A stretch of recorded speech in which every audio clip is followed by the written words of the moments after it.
Hi, everyone. Welcome back to another episode of the Hattie podcast. And this thing called commitment, let me tell you, I am honoring it, whether I feel good or not. I just got back from a massive weekend in Sydney. I was there for a speaking event. And essentially it was how to improve your ability to storytell. And I was invited to that event from a very good friend of mine, Eugene, who was on the podcast last week, and with one of my best friends, Sheridan. And he invited me to this event because I had named to him, I want to get better at public speaking. And he thought, great, come with me to this event with a guy called Vin. You're going to love him. He's going to be great. He's going to push you outside your comfort zone. And I immediately went from excitement to panic. And I noticed my thoughts straight away go, oh my God, you've got too much on. You've got the challenge happening. Hattie, your capacity is high. When are you going to fit in? You don't feel like being comfortable. I don't think you should go. And rattled off every single excuse that felt so true and real and softened the intensity of what I was feeling in that moment. And I was like, yeah, I shouldn't go. And when he was asking me, are you going to come? Are you going to come? Are you going to come? I didn't say yes to him. I just ignored him. And then I got to Thursday and I stopped and I knew that the reason I was saying no to myself and telling myself and like pulling out every file, yep, you shouldn't go, yep, you shouldn't go, yep, you shouldn't go in my mind, putting all the dashboards, don't go, putting the scoreboard, yep, that feels pretty good to me. Yep, you've got so much evidence about yourself that you should not go this weekend. I stopped and I thought, would I be happy with the decision to say no to this opportunity? And the truth is, I would have been upset. And I would have been upset because I knew that I was saying no out of fear. I was protecting myself, as we all do. Why do we have excuses to stop us taking action from the things we say we want to do? Because we're scared or it feels like too much. It's not the lack of discipline. It's the fear. And for someone who cares deeply about what my experience is going to be after a particular action that I take and why I take it and the intention of it, I knew that if I turned this opportunity down, I was going to be more upset with myself. And so I messaged Eugene. I said, let's go. We're doing it. Is Sheridan coming? If Sheridan's doing it, I'll do it. That little bit of help did help. And it was hands down one of the best seminars I've ever been to in my entire life. And within the first hour of being there, I turned to Eugene and I said, thank you so much for inviting me here. And I sat there in awe of mastery. This person, his name was Vin. I'd never met him before. He's actually massive on social media. And I shared with him at the end, I didn't know who you were, but fuck, you were brilliant. And I'm so enrolled in what you do. You enrolled me into leaning into this really uncomfortable space that I want to get into, that I said I want to get into, that I can't hide behind anymore, that I've exposed myself with you guys. For the last couple of weeks, I've exposed it to the people that are important to me. I've exposed myself online. And what's really interesting is throughout the weekend, I really noticed so much about myself. And I'm going to share some of the lessons that I've learned from the weekend with you. I'm going to share a bit of my experience with hope that you can learn some of the things from me too. Now, one of the biggest takeaways from the weekend was when we are learning self-mastery, the entry to becoming a master is that we're going to be shit in the beginning. And I say that out loud playfully with you, and we're probably all nodding our head, but we don't actually like feeling shit. No one likes feeling shit. No one likes feeling not good at something. And whenever I see amazing tennis players or great speakers, I know, I have an idea of how much work it took to be that great.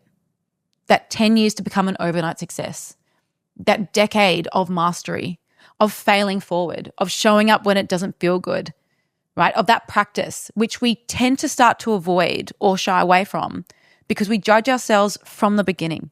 We judge ourselves from that first moment. And I do that to myself, particularly in this event, particularly in this arena. And every time we would do one of the exercises, I would notice that my eyes would get like teary. I'd start to get watery eyes. And I'd notice that my heart rate would elevate and it would beat through my chest.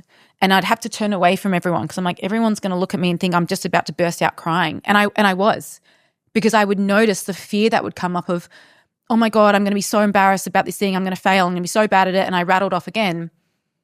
All these things, which are it's just protection. It's just self-protection because the inner critic in me doesn't want me to fail. We all have an inner critic and we tend to blame her for how we feel. But if we actually step back, she's a protector. She or he is protecting us. They don't want us to feel disconnected or rejected or fail or be embarrassed or shamed. And if we sit too much in the protector, then we don't give the practice part of us the chance to learn. And something that he said over the weekend that I said to my clients straight away, that I wrote so big and boldly in my book, was we have to break the mold of who we are in this present moment to give our future self a chance to be stepped into. And in this arena of public speaking, which I'm very much an amateur at, I am very much a beginner. I have some good reps, but I have many shit reps. I sit too much in the fear. I sit too much in, I'm not good enough. Who wants to listen to me? I've got nothing good to say. What story do I tell? How do I tell it? I don't know enough. And the list could go on. And the moment that he said, you need to break the mold of who you are today so that you can lean into the discomfort of the exercises that we are going to do. Your future self will thank you for it. It is the only way we can step into the future self. And in that moment, I felt this part of me surrender. And I was like, this is what I ask my clients to do. Letting go of the stories that we tell ourselves that keep us where we are. We all have a story. We all know how to negotiate. We all do it. And a beautiful thing about self-mastery, which is something I'm incredibly passionate about, and it's an ongoing project for all of us, myself included, is noticing the stories that we tell ourselves. Which one is real? Which one is true? Which one can be, held in the court of law? And which ones are just made up? Which ones are just from the inner critic and the protector? Which ones feel safe and safe for that moment, safe on that island, but don't actually help us grow and evolve? And I have many of those stories that I've kept and stories that I've changed and shifted. Right? We get to fight for the limitations. We fight for the limitations we get to keep. All right? The stories that we tell. Who would we be without that story? Who would I be without the story of not good enough? I would probably be way more successful than what I am. I would probably have hundreds of episodes released. But I have 12 or 13 or 14. Because the story that I told myself was that I wasn't good enough. Who would want to listen to me? I'm too busy. It's not a priority. I'll do it tomorrow. And all of those excuses sound so good in the time. Like all the excuses I gave myself in the lead up to the event. And yet, when we stop and we ask ourselves, would my future self be happy with with the decision that I made right now? Would she or he be happy? And if there's a little whisper of no, that's hope. That's the self-belief. And she may not be as loud as what fear is. Fear screams the loudest. Don't do it. Don't go. You're not good enough. And hope whispers, give it a go. Try one more time. Ask for help. You don't have to do this on your own. You're built to do hard things. Practice forward. And I'm so glad I stopped. And I listened to the noise. And I was honest with myself where that noise was coming from. And the little whisper of, I know you're letting fear lead right now. And that's not what we said we're doing for 2026. Take action. And I'm so grateful I did. And let me tell you, I was absolutely challenged that weekend. I have two videos of us doing the final exercise, which was saying the 3-minute video about ourselves. I was talking about me. I talk about myself all the time. And yet I failed, inverted commas, failed. I did the thing that I was most scared of. I choked. I forgot what I was going to say. I had all these stories planned. When I said it in my mind in the morning, God, that was good. And then when it came to execution, one, I didn't give myself enough practice. Preparation, terrible. That's something I really need to work on. Really need to and want to. But my preparation was terrible. I didn't prepare. That's on me. And I got the outcome of low preparation. That's also on me. And I noticed, again, I was in this group of 3 and we had to share our story. And the other guys that I was with, they were so good. I loved seeing them practice. I was so proud of them. I just met them 1 minute ago. And I cheered them on. And when they stumbled, I just wanted them they could do it. I was their biggest cheerleader. And yet when it came to myself, I didn't cheer at all. And I couldn't get my words out on the first go. I got the video and one day I'll share it. And I was listening to the other guy holding his timer and I could feel the tears welling up in my eyes. And I'm like, don't cry, because he's looking at you and he's going to think, are you crying because of my story? Am I doing a shit job? I didn't want to put him off. So I'm like pulling my shit together, really. And I'm so glad I did. And I noticed, oh my God, how embarrassing. You just introduced yourself as, hi, I'm Hattie Boydell. I'm a coach, educator, and athlete. I coach women from all over the world. And I choked. Oh my God, I can't believe you did that. And I had the high inner critic show up again. I became my self-bully, like I've done in many times in my life. She showed up pretty harshly. And then I took a step back and I sat down and I said, you did the thing you didn't want to do. You choked. And that's the worst thing that's happened. Did you get, at the end of the day, the worst thing that happened was that I went inward and I told myself I wasn't good enough. I did that to me. No one else did. They told me the things that they liked about what I shared.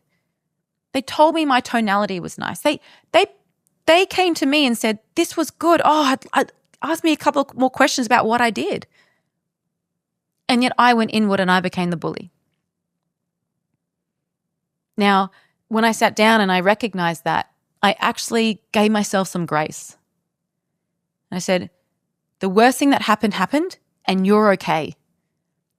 You just got a bruised ego. And guess what? This is the entry to mastery. You're just a little bit shit right now. And that's exactly where you should be, because you haven't put in the reps. I haven't put in the reps. I can't be upset with the result I've got when I haven't done the work. And that's it. And we can apply that to any area of our life, training, nutrition, any habit or quest that we go on our journeys. Low preparation, low outcome. In the beginning, as we learn something, we're going to be a little bit shit. And guess what? That's okay. You're not failing, you're learning. I'm just learning. Even right as I practice here today, I want good reps. I actually started this podcast twice before I said, all right, no, that's not it. I'm not doing it. And then here I am. I could have said, I don't want to do it today. I'm brain dead. I've done 2 hours of education calls for our Flex Method clients. I'm done. And I said, no, you've got a commitment. And we're going to practice storytelling, which is what I'm doing here now.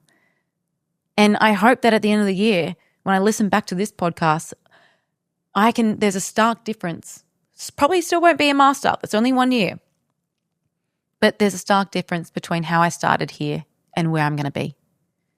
Because every single week, I'm going to practice good reps, not just reps. Done is better than perfect. That's what I rolled with for the first couple of weeks. Now I want to move towards perfect. Now I want to start to deliver better for you and for me. And we do this by putting in the reps.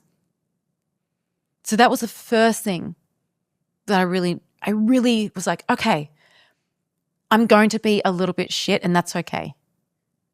And I think what I found really difficult about that is because in my other craft as a world champion, as a professional fitness model, I am a master at that. I am the best in the world at that. And even as I step away from bodybuilding, I still have those skills that I use today. I'm just not getting on stage. They're embedded. Do it with my eyes closed. Do it anywhere in the world. Any situation, any circumstance, any environment. My skills are so sharp because I've had a decade of practice. I'd be a little bit worried if I was still shit at that. That would be worrying. But I'm not. I'm a master. But I can never remember how I started. I can remember little bits. And so this is the entry to self-mastery. And the goal is that I'm still doing this in a decade and then I'm eventually a master at it. And it reminds me of the saying, 10 years to become an overnight success. And that came to me when I was watching Vin on stage. And he was just so eloquent, just so beautiful, the sweetest person. This is a seminar I highly recommend. I didn't know who he was before the weekend. And I shared that with him. I said, I'm so sorry. I didn't actually know who you are, but you have blown me away and I'm so enrolled in you. I'm enrolled in this, and this is the first time, and I've done lots of different communication courses, but this is the one that's enrolled me. And that's big for me because I tend to move away from these things. And on the second day, he showed a video of who he was 10 years ago, and he was terrible. He was so bad. And I say that, and why it resonated with me, because it reminded me of the master is what we see now. And it started from where he was. And again, that enrolled me to remind me where I am, where I'm meant to be, and it's my choice of what I get better. And this is for all of us in any realm that we do. We've just started the 8-week challenge, the reset challenge, and we have our amazing team of Flex Method clients as well. And the thing that I've asked of all my clients always is that we practice forward, that we give ourselves grace in the beginning. And that is a lesson that I still practice and have to practice and hold myself to that. You know, I need that mirror. My clients are always a mirror to me, right? Practicing this thing called grace and practicing a process and preparation and all those things.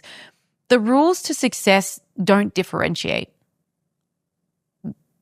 They're pretty, a process is hidden everywhere. You know, the road to success is failing forward many, many times. I reached out to Alex Hormozy and I said, what have you failed at? And he gave me a huge list. Someone who we see is like the pinnacle of like absolute success. Incredible, him and Layla Hormozy, incredible beings, so successful. And they failed themselves there. There was a list that he shared with me of failures. Yet we don't see that because no one is out there talking about how often they failed. They do it after they've been successful, and then they teach you the lessons they've learned. But we have to have our own lessons. We almost have to have our own experiences. You know, we get told, don't go over there, it's bad. And then we go over there and we realize it's bad, but we had to go over there to realize it's bad. We have to learn for ourselves. That's that's how we get so many lessons.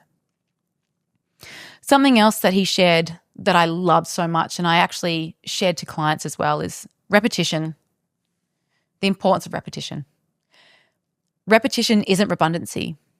It is our ability to self-master. And repetition reveals nuance, right? The individual pieces we didn't see before. And one of the exercises that we have to do is asking ourselves 20 questions and speaking for 20 minutes in front of a camera and then giving yourself feedback. That's it. Like, how many people want to do that? I couldn't even do it for 3 minutes. But that repetition of doing those practices of the 20 minutes, or the practices of the speech or the presentation or things that you want to get really good at, like, we need to do that. Exposure to the same exercise. In the beginning, it feels clunky. There's a 10-point checklist. Think about when you squat for the first time, right? When I came back to squatting after not squatting for 2 or 3 years, and I was squatting 3 times my body weight, many times for a decade, double body weight, 2.5, I was really good at squatting because I did it so consistently over a decade. And then I took some time away from it and I got back into squatting. And it revealed how much of a master I was at this thing, because where I had to start felt like the beginning. And damn, did it bruise the ego. And it felt hard. And I realized I couldn't rely on my 3-point checklist, which I used to rely on because I was so good at the squat. I didn't have to think so much and I could apply that effort to the load I was lifting. It was the opposite. I had to apply the effort to the process of telling my body how to pull my elbows back and down, shoulders back and down, hips open, deep breath in. I had to go through the checklist. That's where all my energy went initially. And I was like, shit, this skill is so much harder than what I thought it was. I had mastery there. And because I stepped away from it for a couple of years, I lost some of that mastery. The software and the hardware, they weren't matching, right? And then I got into it. I got practice. I did it over a couple of blocks of programs. And while I didn't reach the same strength pinnacle that I had before, I was still able to take that 10-point checklist down to 3. Right? I got the neural adaptations before I got the strength adaptations. This is the same thing when we're learning skills around nutrition. It starts with so many instructions that often feel overwhelming. And then we go, I can't do this. This is too much. Maybe I'll cut some corners. And you might cut some corners and you might get a result. But so often it's not the result that we had strategically calculated for because we missed a couple of steps. First, we have to learn the rules. Once we master and understand the rules, and we've applied it so many times that the sequence and the effort and the timeline becomes so much sharper, we then are able to bend the rules. Once we've mastered the rules and we can bend the rules, depending on where we're at in mastery, we can start to break the rules. But we can't break the rules without knowing the rules. And so for me, I have to go through the entire booklet that I wrote of all the foundations of how to storytell, how to use tonality, how to use rhythm. I need to go through the 20-point checklist of things that I need to become a better storyteller. And I can't skip anything yet. I can't skip it. That will not make me a master. Right? And the same thing for building our bodies. I'll always reference it back to building body, self-mastery. Journaling once a week, that's all right. Do one check-in when you feel like it. Journaling daily. Asking yourself, what have I learned about myself today? What am I doing well? What do I want to practice forward? Self-reflecting. Am I showing up as the person I say I want to be? Well, that is going to get you further. That is going to help you learn about yourself far more than journaling once a week. And that's something that we're getting all of our girls to do in the 8-week challenge. Daily practice, weekly practice. Right? You can do monthly practices, but in the beginning when we're trying to learn something new, we want all the instructions. We haven't got experience yet. We develop experience through taking action first. It's a beautiful thing. Repetition for the brain, repetition for mastery, repetition for nuance. We want repetition. Repetition of a skill that we want to get better at.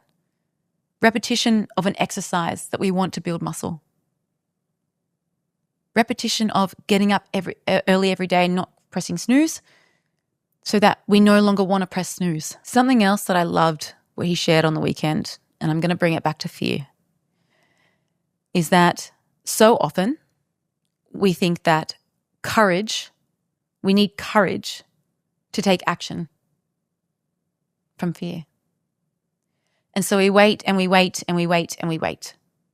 And we wait for this shiny thing that we think is going to knock on our door, right? The same way that we wait for the perfect time, right? And so we wait and we wait and we wait and we wait. And we see all the other people around us or on Instagram doing the thing that we said we would do. And we get, we start to maybe have a little bit of shame. Maybe a little bit of jealousy comes up. Maybe a little bit of like, I'm falling behind. Because we've told ourselves that we're still waiting for that perfect time. We're still waiting for that perfect moment. We're still waiting for courage. But what I shared and heard on the weekend was that we feel the fear. We do it anyway. We feel the fear and we take action, which develops courage. And then we do it again, and we do it again, and we do it again. And suddenly, we understand that we have fear, but we're met with courage on the other side, right? Because courage is still doing the thing while fear is present. That's what it is. And confidence, which is this thing we all say we want, it's not just an action, it's a feeling. It's an embodied feeling confident about ourselves. Now, again, just like courage and just like the perfect time, we don't just become confident. We can't wait for confidence to knock on the door. It doesn't happen that way. We develop confidence through taking action. Now, I'm still learning to be confident in this space, but I have pockets of it sometimes. When I start talking and freely speaking, I'm like, there's a pocket of confidence in there. And then when I stuff up, I go, oh shit, I'm not confident. But we want to develop bigger pockets, more of them. And the only time we do that is when we act on the things that we say we want to do. Right? Developing confidence comes from taking action. If we're not confident in something, we don't do it less. We practice it forward. We do it more. And we learn to become friends with failure. We learn to befriend her or him because all she's doing, I love speaking like that.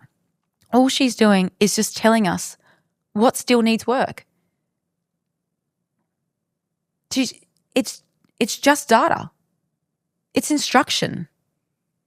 It's a lesson that we can learn from. Right? Remember, ultimate failure is either when we don't take action at all and we stay the same, or when we don't recognize our own success. And a part of recognizing our success is even acknowledging when we take action when we don't feel like it. When we notice the fear and we do it anyway. And we say, I have courage. Right? That's what we want to develop. Right? Confidence comes in the doing and the learning and the lessons. And failing is just a little bit of instruction. It's actually a little bit of guidance. It just exposes to us what needs a little bit more work. And while we have processes, right, one of the reasons we follow a process, one of the reasons there's framework to everything that we do is because it gives us a guide. It gives us an anchor. We're not just going in blind. And something I shared this morning on one of our calls is the process is there for us to learn trust. We hear people say, trust the process all the time. Yes, when you've got framework, you've got a sequence, you've got instructions, and it's coming from a master and a good coach, a good person, someone who you trust. When there is a process for us to follow, it helps us anchor to that thing. I do this, then I do this, then I do this. I'm not second guessing, I'm just doing the thing. And when we repeat it a couple of times, when we get to the end, we'll get an outcome.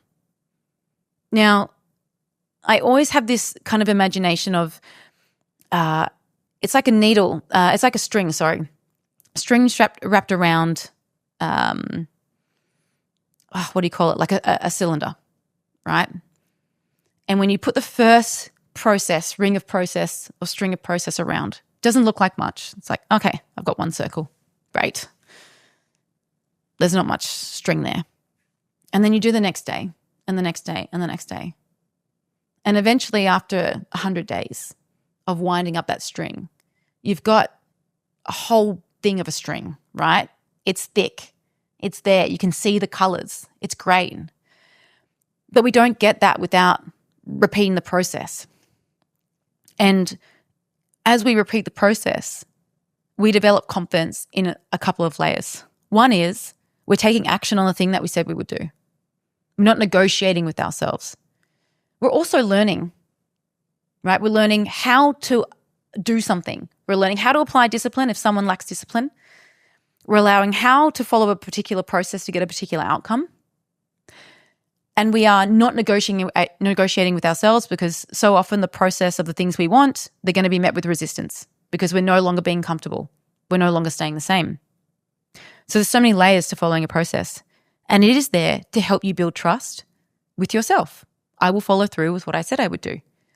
And then in that process, we look at where are we leaking energy? Right? What are our blind spots? And then we get to learn about ourselves. So it exposes to us, right,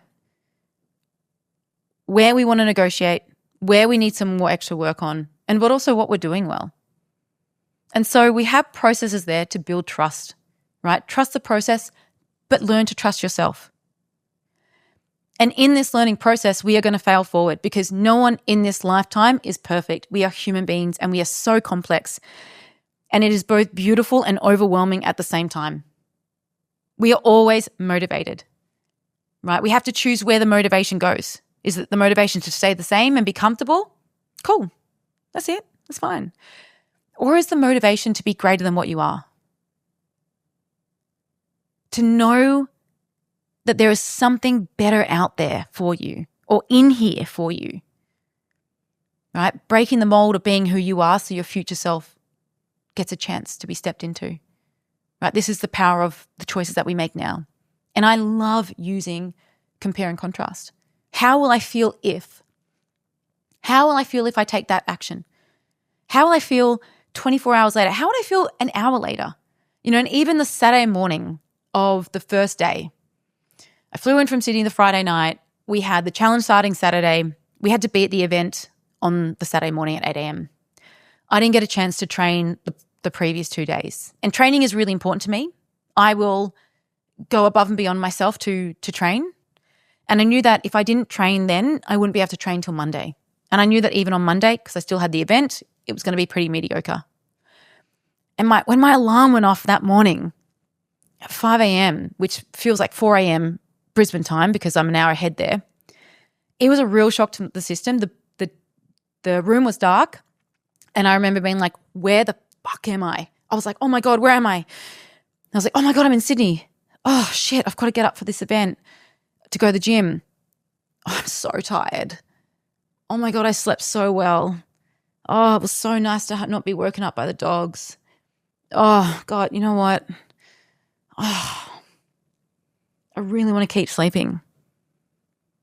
Yeah, sleeping is really important to me. I'd slept 7 hours or 7.5 hours. I was like, I really want to keep sleeping. Oh, I'll go to the bathroom. I'll get up. Decided to get up, go to the bathroom. I was like, oh, no, I'm going to go to the gym. I'm going to go to the gym. Starts putting my clothes on. Pants on back to front, mind you, and inside out. And I'm like, oh, I'm so tired. I'm so tired. That's the story I told myself over and over again. Yeah, that felt real. Yeah, that was acknowledging my experience. I'm really tired. And then I sat on the bed. I'm like, do I have enough time to train? Is it even going to be a good session? I'm not even going to be able to do my true workout. Oh, I'm going to have to go to get coffee. What am I?